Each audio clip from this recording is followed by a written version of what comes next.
7 अप्रैल 2026 को रात के 1 बज रहे थे और उसी समय मणिपुर के बिष्णुपुर जिले के ट्रंगला ओबी गांव में एक मां अपने 2 बच्चों के साथ सो रही थी। तभी रॉकेट से बम बिगा गया और वह बम एक छत के ऊपर आकर गिर पड़ा। उसी छत के ऊपर, जिस छत के नीचे एक मां अपने 2 बच्चों के साथ, एक 5 साल का बच्चा और एक 5 महीने की बच्ची के साथ सो रही थी और उसी घर के छत के ऊपर एक बड़ा धमाका होता है और उसी में दोनों बच्चों की मौत हो जाती है और मां पूरी तरह घायल हो जाती है। उन दोनों बच्चों के पिता बीएसएफ के जवान थे जो उस समय भी बॉर्डर पर तैनात थे और देश की रक्षा कर रहे थे। सोचिए, एक बीएसएफ के जवान, उनके ही घर में उनके ही परिवार को मार दिया गया। और यही है मणिपुर की असली सच्चाई और यही है मणिपुर की असली घटना। आज के इस वीडियो में हम इसी घटना के बारे में बात करने वाले हैं। तो चलिए शुरू से समझते हैं। मणिपुर में 2 बड़े समुदाय रहते हैं। पहला मेइती समुदाय, ये ज्यादातर हिंदू है और घाटी में रहते हैं। दूसरा कुकी समुदाय, ये ज्यादातर ईसाई है और पहाड़ियों में रहते हैं। 3 मई 2023 को अदालत के एक आदेश के बाद इन दोनों समुदायों के बीच भयंकर हिंसा भड़क उठी। तभी से मणिपुर जलना शुरू हो गया। हुआ क्या था ये भी जान लो। मणिपुर हाईकोर्ट ने 2023 में एक आदेश जारी किया जिसमें मेइती समुदाय को शेड्यूल्ड ट्राइब की दर्जा देने की सिफारिश की। सबसे पहले ये जान लो, शेड्यूल्ड ट्राइब क्या है। यह एक अनुसूचित जनजाति है जिसे पिछड़ा समुदाय माना जाता है। अगर एक किसी समुदाय को दिया जाता है तो उसे सरकारी नौकरी या अन्य कार्यों में आरक्षण दिया जाता है। बस इसी के कारण जो कुकी समुदाय के लोग थे वह भड़क गए और इसी के विरोध में रैलियां निकाले और इसी में हिंसा हो गया। अब जरा तबाही के आंकड़े सुन लीजिए कि उस हिंसा में क्या क्या हुआ। उस हिंसा में 250 से ज्यादा लोग मारे गए, 60,000 से ज्यादा लोग बेघर हुए, 4500 से ज्यादा घर जला दिए गए, 350 से ज्यादा मंदिर चर्च तोड़े गए। और ये सब उस राज्य में हो रहा था जो राज्य भारत का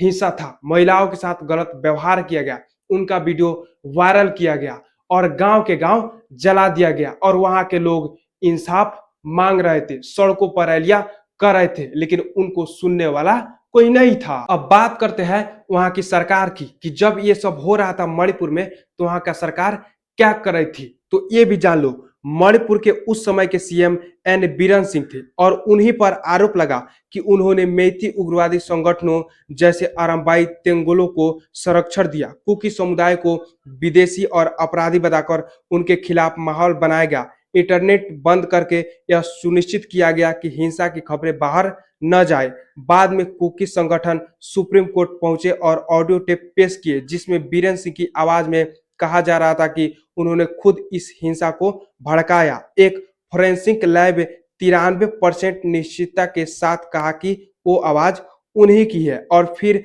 फरवरी 2025 में बीरेन सिंह को इस्तीफा देना पड़ा। बीरेन सिंह बीजेपी के ही नेता थे। अब उठता है सबसे बड़ा सवाल कि जब मणिपुर जल रहा था, वहां की महिलाएं रो रही थी, वहां बच्चे मारे जा रहे थे, वहां की सरकार जब इस्तीफा दे दिया था तब भारत के प्रधानमंत्री नरेंद्र मोदी जी कहाँ थे। तो वहां के कार्यकर्ताओं ने यह कहा कि हम लोगों ने भारत के प्रधानमंत्री नरेंद्र मोदी जी से गुहार लगाई है, लेकिन उन्होंने सुना ही नहीं। सैकड़ों लोग मारे गए, घायल हुए। भारत के प्रधानमंत्री नरेंद्र मोदी जी मणिपुर गए सितंबर 2025 में, यानी हिंसा शुरू होने के 2 साल बाद। तब तक 250 से ज्यादा लोग मारे जा चुके थे, 60,000 से ज्यादा लोग घर से बेघर हो गए थे। अब हाल ही में मणिपुर में क्या घटना हुआ है, वहां के नागरिक रैलियां क्यों कर रहे हैं, क्यों सड़कों पर उतर आए हैं, क्यों सरकार से गुहार लगा रहे हैं, ये भी जान लो। 7 अप्रैल 2026 को रात के 1 बज रहे थे और उसी समय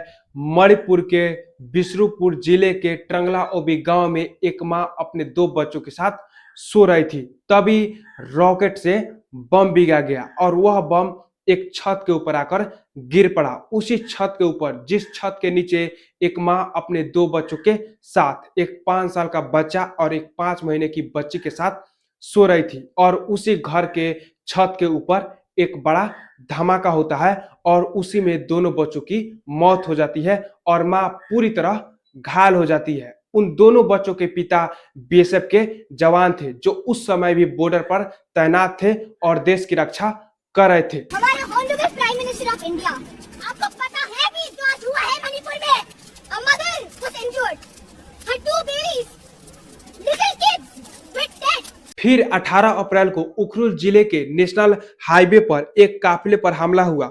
2 नागा नागरिक मारे गए जिनमें से एक भारतीय सेना का रिटायर्ड जवान था, उसका उम्र 46 वर्ष था।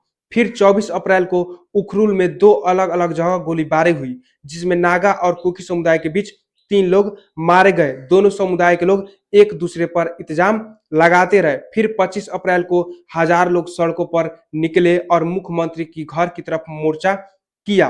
पुलिस ने आंसू गैस के गोले दागे। लोगों ने मांग की हमें अस्थायी शांति चाहिए। अब आप कहोगे ये नागा समुदाय क्या है? देखो, मणिपुर का ही एक और समुदाय है नागा समुदाय। 2023 से अब तक इस झगड़े से यह समुदाय दूर था, लेकिन 2026 के झगड़े में इसे भी खींच लिया गया है। कुकी समुदाय ने नागा समुदाय के कुछ नागरिकों को अगवा कर लिया, तब नागा समुदाय भी इस झगड़े में जुड़ गया। यानी 2026 में मणिपुर में मेतेई, नागा और कुकी 3 समुदाय के लोग आपस में झगड़ रहे हैं। सिर्फ 2026 में मणिपुर के हिंसा में 16 लोग मारे जा चुके हैं। 8 आतंकी, 7 आम नागरिक और 1 सुरक्षा कर्मी।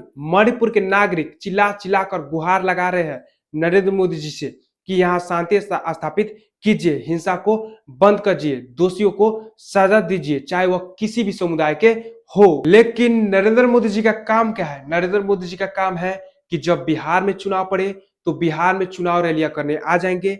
जब उत्तर प्रदेश में चुनाव पड़ेगा तो वहां जाकर रैलियां करेंगे।